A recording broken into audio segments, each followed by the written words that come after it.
6 most disturbing things caught on police body cam footage. Don't get scared. On December 25th, 2020, a 63-year-old man named Anthony Quinn Warner drove his RV to Nashville, Tennessee's 2nd Avenue and woke up nearby residents with the sound of a robotic digital female voice coming from his RV, warning everyone around the vehicle to evacuate the area.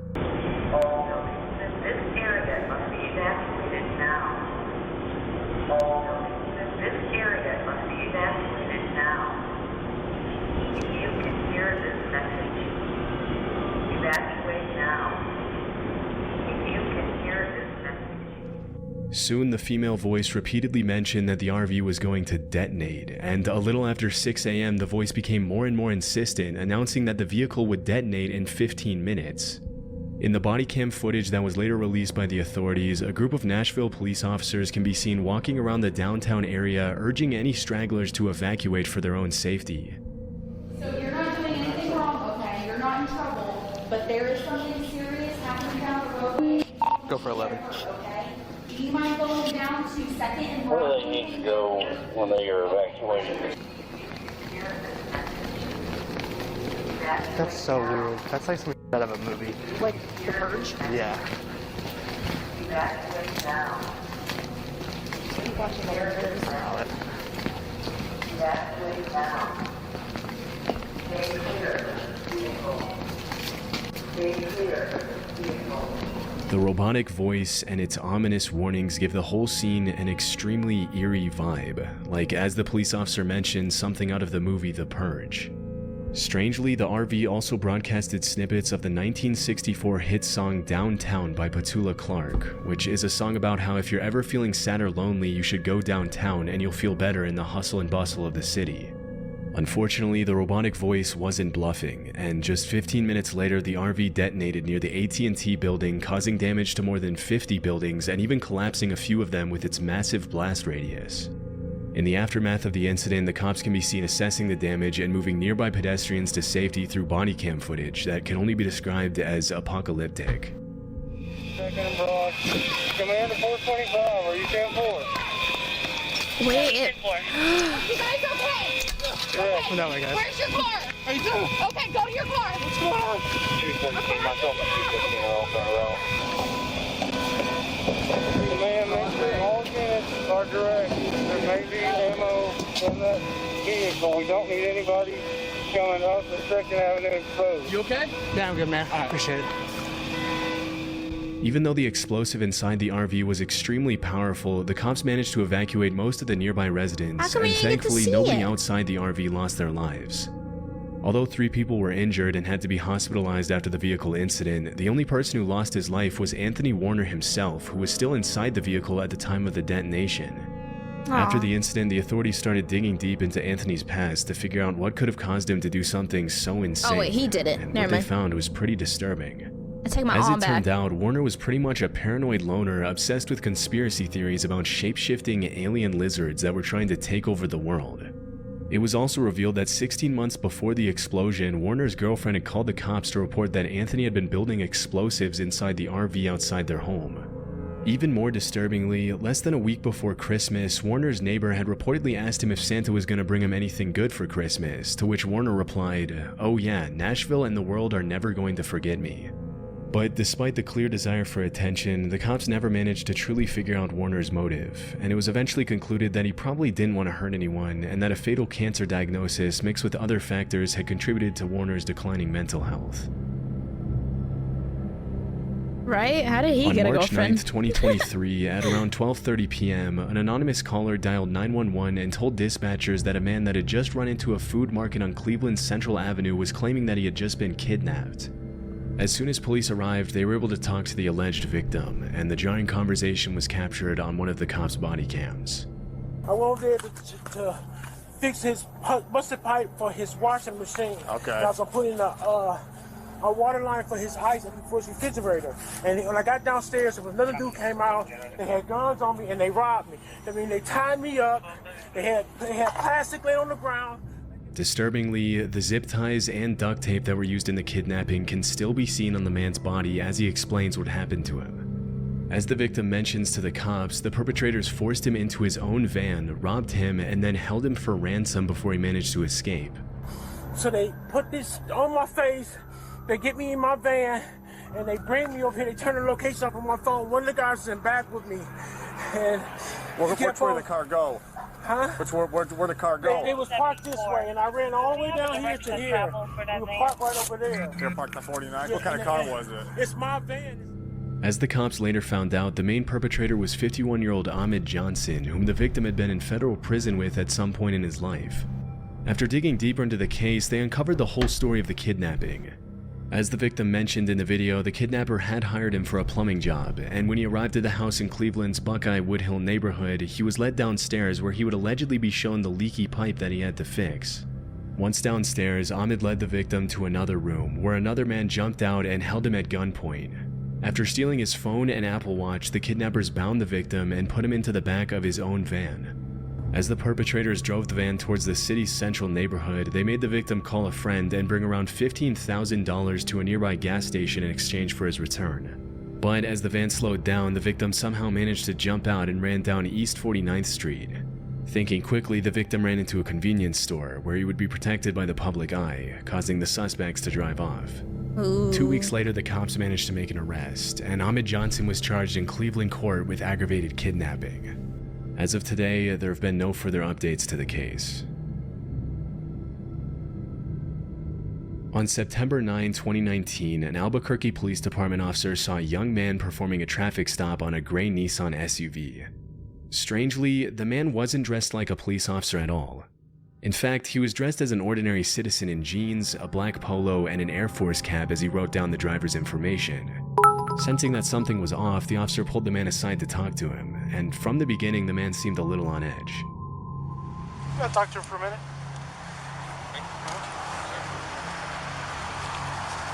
I do. What's going on, man? Let's just talk back here real quick. Who do you work for? Early County Sheriff's Office. Oh, okay. I know, I'm under-equipped. Okay, because normally you do, if you're out here, man, if you're making a traffic stop, you're just gonna have to stop, dude. Alright? Do you have an ID with you? I mean, this is all I got. I mean, like I said, I'm under-equipped. I was just heading over there to the courthouse. To the courthouse for what? To get my crap. Okay. I know, it makes no sense. I caught him going 120 down I-40. Okay. Why do you have lights on this vehicle? Personal, I know. Do you have an ID with you at all? No, I keep it on my uniform. The man claims that he was on his way to the courthouse when he pulled over the driver of the gray Nissan. Suspiciously, he claims he doesn't have any sort of identification on him because he allegedly left it inside his uniform.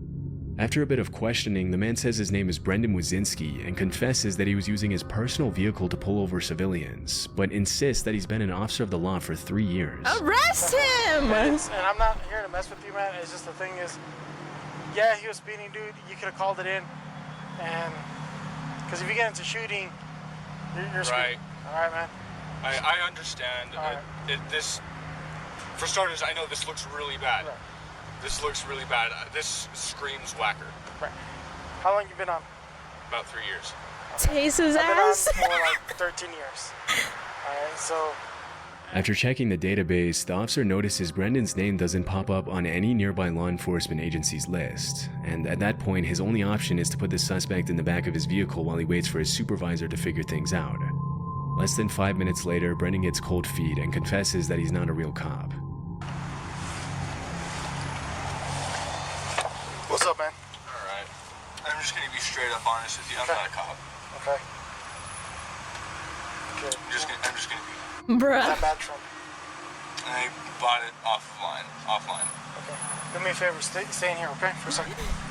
You can buy a badge online? As soon as his supervisor arrives, the officer briefs him on the situation, Let and they me be decide a to arrest cop. Brendan for impersonating a police officer. After putting him in cuffs, the sheriff arrives to assess the situation.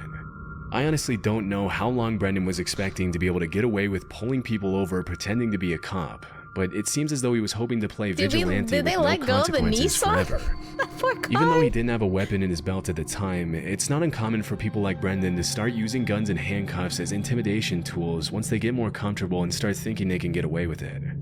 Obviously, it's incredibly dangerous to have random people driving around the city pretending to be cops when they really have nothing to do with law enforcement at all, which is why the officers have no other choice but to bring him into the police station. After arriving at the station, the cops try to get Brendan's full statement, but the suspect contradicts himself a bunch and lies to try to get the officer's sympathy. Brendan says he was on his way to work when he saw a guy going 120 on the freeway and confesses that he freaked out when the cop asked him about his identity. Strangely, he alleges that the badge he used to fake his identity used to belong to his dad, who supposedly used to work with the sheriff's department before he was killed in the line of duty 5 or 6 years prior. And then when I made contact with you, I noticed you had a badge. Where'd you get that badge from? It belonged to my dad. It belongs to your dad? When was Well, it did. It did? Is he still around, or did he pass away? Well, he was killed. Oh, he was killed, okay. As it was later revealed, this was a complete lie, and the truth was that he bought the badge online as he had initially confessed when the cop interrogated him. It's hard to imagine that he thought he was going to get away with a lie like that when there was video evidence of him saying that he bought the badge online less than an hour ago. During the interview, it was also revealed that Brendan was only 18 years old, even though he said he was around 25 when the cop initially pulled him over. This makes the fact that he said he was married and needed to call his wife even more sketchy, and it's hard to tell which details of the story are true and which ones are completely made up. A few seconds later, things get a little scary when Brendan confesses that he had a loaded weapon in the glove compartment of the vehicle, which wasn't initially visible in the video. Considering he's a compulsive liar and an irresponsible teenager, it's pretty horrifying to imagine what he would have done with the handcuffs and gun had he been given the chance to play vigilante for a few more days or weeks or whatever. In March 2020, a judge sentenced Brendan to a year of probation. But just a few weeks later, he failed to report to his probation officer, refused to get a psych exam, provided a false address, and missed a scheduled meeting. As a result, the judge tightened his probation conditions, and as of today, there have been no further updates to the case. That's all he got? At around 8 p.m. on September 30th, 2021, 3 children ages 6, 6, and 7 were reported missing in the Flamingo Lake neighborhood in Montgomery, Texas. According to the parents, the kids had gone missing after they went into the Sam Houston forest and wandered off the main trail to go play in a creek. After the disappearance was announced to the public, the authorities launched a massive search that included helicopters, dogs, drones, off-road vehicles, and hundreds of police officers from multiple law enforcement agencies. The next morning, an anonymous Good Samaritan who was very familiar with the layout of the woods decided to take matters into his own hands and went into the national forest by himself to find the kids. At around 9 a.m. on September 31st, the man found the kids and called 911 to bring the children to safety, and the whole rescue was captured on Sergeant Jason Smith's body cam. Some Come on, crappy... can y'all come to me? Come to me. Papa? Yeah, come to me. There's an opening right here. Come on, kids, come to me. They wouldn't let me in over here last night, so I just took off around the back. I've been looking all night long. Yes, sir. I have all Jesus 3 is children. good, ain't he? Ain't Jesus good? He's good. Kids, I'm the police. Are y'all ready to get out of the woods? Come on, then. buddy. Let's get out of here. You got cheeseburgers in your car? We're going to get something to eat. Okay? Do we trust this You guy? hold my hand, we'll get out of here. Do we trust this Even guy? though the kids were found just a little over a mile away from where they entered the woods, they'd still been lost for over 24 hours, and pretty understandably they were hungry. As it was later revealed, the kids had spent the night in the forest, sheltering themselves under a fallen tree until the volunteer came to rescue them, which is why they had leaves and branches in their hair in the footage. Here, let's pick this. Grab hold of that. There you go. You're really strong. Am I really strong? I don't think Lose your shoe? I got you. Even though they had spent the night with minimum shelter and hadn't had anything to eat for 24 hours, the children still seemed to be in pretty good spirits as Sergeant Smith escorted them out of the woods, and toward the end of the video he can be seen guiding them to the clearing where a bunch of cop cars sit waiting for them.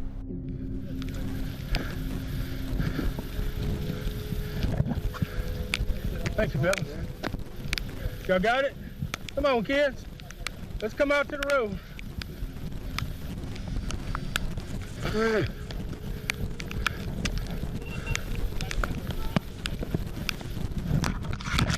Whoa, good. What? There you go, buddy. Look at you. You made it! It's honestly pretty terrifying to think that if they hadn't been found then and there, the kids would have probably ended up succumbing to the elements. But thankfully, they were able to get back home to their parents. On January 30th, 2017, New Mexico police received a disturbing call from a witness. I thought that guy kidnapped them. I really thought the guy kidnapped. Oh, okay. So they got found in less than 24 hours. Damn, they survived. Oh, fuck that. I would have gone crazy. In Nevada, who claimed he had seen a woman being taken out of her Las Vegas apartment by a man and put into a white van with a Texas license plate. After receiving the alert, the cops were able to locate the van in question less than 24 hours later and arrest the driver and passenger. Passenger!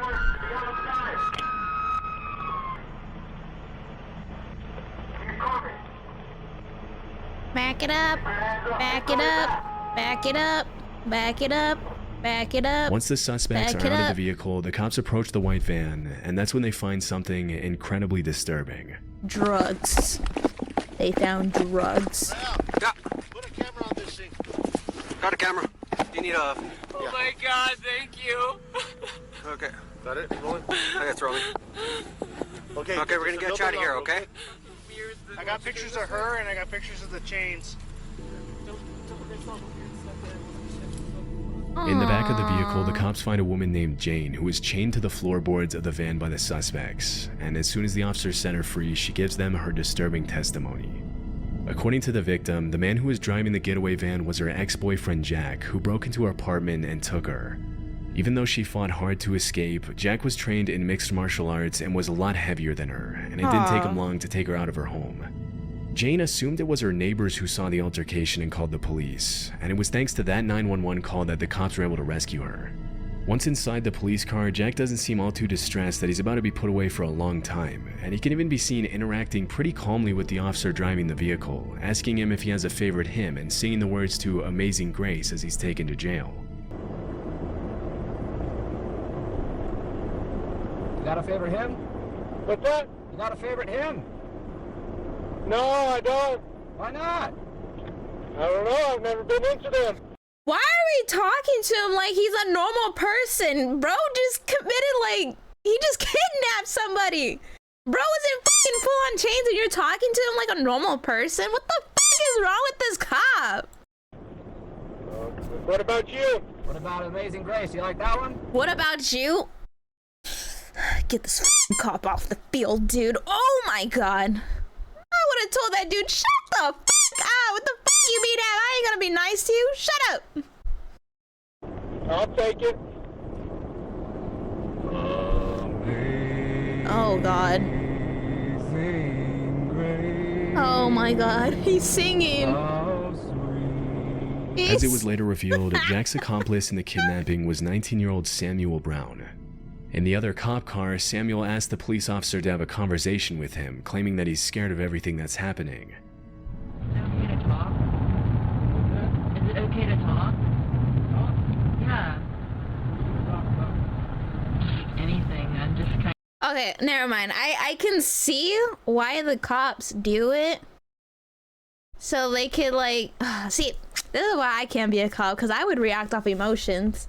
I would have told that motherfucker to shut up. But then, like, to think about it, you want to get on the suspect's, like, good side so they can feel comfortable enough. It's like psychology. I would be so fucking bad at it.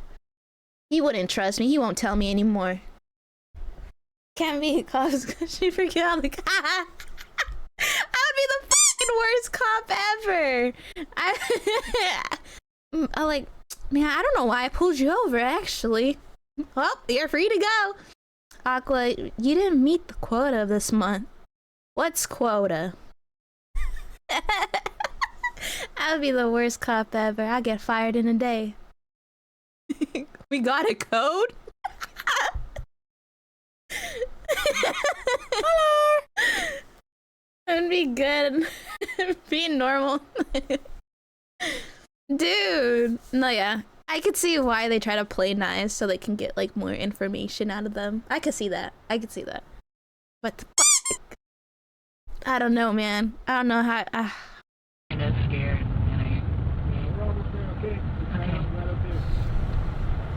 What are the police gonna ask me?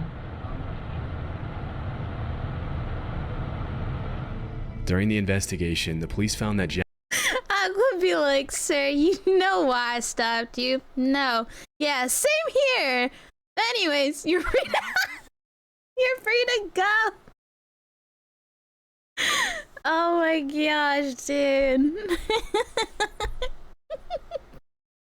Jack and Samuel had planned to take Jane into a cave in New Mexico that Jack had dug into the side of a hill, where they would later brainwash her into marrying one of them, according to the police report. What the After the horrifying incident, Jack was sentenced to life in prison, and Samuel to a little over 5 years in prison. It's pretty disturbing to imagine where Jane would be if that 911 call hadn't been placed and the cops hadn't intervened. Ooh. Brainwash. On April 8 of 2021, police officers from the city of Whitehall, Ohio, about 6 miles away from Columbus, received a report that a man was allegedly impersonating a police officer at a traffic stop. Upon arriving at the scene, they found a 26-year-old man named Casey Donovan Williams asleep in what appeared to be a Whitehall police cruiser. When he woke up, he told the cops that he was an off-duty cop working a special duty detail. At first, the officers bought his story, but when they were told there was no special duty assigned at that time, they returned to get the real story. And the exchange was captured on the cop's body cam. But you have no ID from them, No, all right? no. And have you ever been sworn in by them? I've talked to the chief. No. That's I'm asking you a all we direct question. Have you been sworn in Now, by it's them? very important you answer this correctly, because being a former police officer or someday a current police officer, you know if you lie in this situation, you go directly to jail. No, I'm not. So I'm going to put that right listen, out. I'm not. So if you are telling me you are a police officer right now, is that what you're telling me? So you are not a commissioned police officer. I have spoke with the chief. That's not what I'm asking you. I'm asking you one question. Are you a commissioned police officer through the state of Ohio? I have an OPUDA certificate. That's not what I'm asking. That's not what we're asking you. I'm explaining to you. I have No, you're not. You're not answering the question. You're avoiding the question. It's very simple. Are you a sworn police officer anywhere in the state of Ohio with any department? Not currently. Okay. As soon as the cops start applying a bit of pressure, Casey confesses that he's not an actual commissioned police officer, and when the cops mention to him that he risks going to jail if he lies, he decides to call one of the officers who supposedly gave him the job to try to save himself from the consequences. Okay. 1 second. Would you be willing to speak to the supervisor from the company? From Watchman. From Watchman? Yes. Is he an actual police officer? You are an actual police officer, correct? Okay. Yes, he is. Where are you commissioned at? It doesn't matter. He's not here doing anything. Yeah. I don't care if he's the superintendent of the State Highway Patrol. That's irrelevant to the situation. Even though he seems to have a pretty intricate series of excuses to justify his actions, the cops sense there's more to the story than Casey's letting on. After mentioning to the cops that he was just trying to make a little extra money by allegedly working for the Glenwood Police Department, he realizes his chances of getting out of an arrest are pretty slim, and that's when he resorts to asking the cops for mercy. That's all I was trying to do. Please do not. I'm asking you for courtesy, man to man. Please do not ruin my career. Please. I think you did that kind of on your own. Please. Throughout the exchange, it seems as if Casey either doesn't realize the severity of what he's doing, or he really thinks the cops are going to let him get away with showing a fake badge and even carrying a weapon while pretending to be an officer of the law. Still, things were about to get a whole lot worse for Casey, because after he was put in the real police officer's cruiser, the cops searched his vehicle and found a loaded AR-15 rifle, a tactical vest, a loaded handgun with 15 rounds of ammo, a taser, 2 pairs of handcuffs, and pepper spray. It's pretty disturbing to think of what could have happened if the cops hadn't arrested Casey then and there, because even though he didn't seem to have any bad intentions at first glance, Casey could have used the badge, vehicle, and weapons for some pretty nefarious purposes if he wanted to by simply convincing people he was a real police officer. From kidnapping to extortion and everything in between, a fake cop can be extremely dangerous. As it was later revealed, this wasn't the first time the suspect had gotten in trouble for trying to pull similar stunts. Although at one point he had been a corrections deputy at the Pickaway County Jail, he was forced to resign after trying to enforce his authority as an undercover cop at a fair when he hadn't been instructed to do so. After the incident in Whitehall, Casey was charged with impersonating a police officer, a 3rd-degree felony, and improper handling of a gun in a motor vehicle, a 4th-degree felony. What the? Oh my God. Lock that thug up.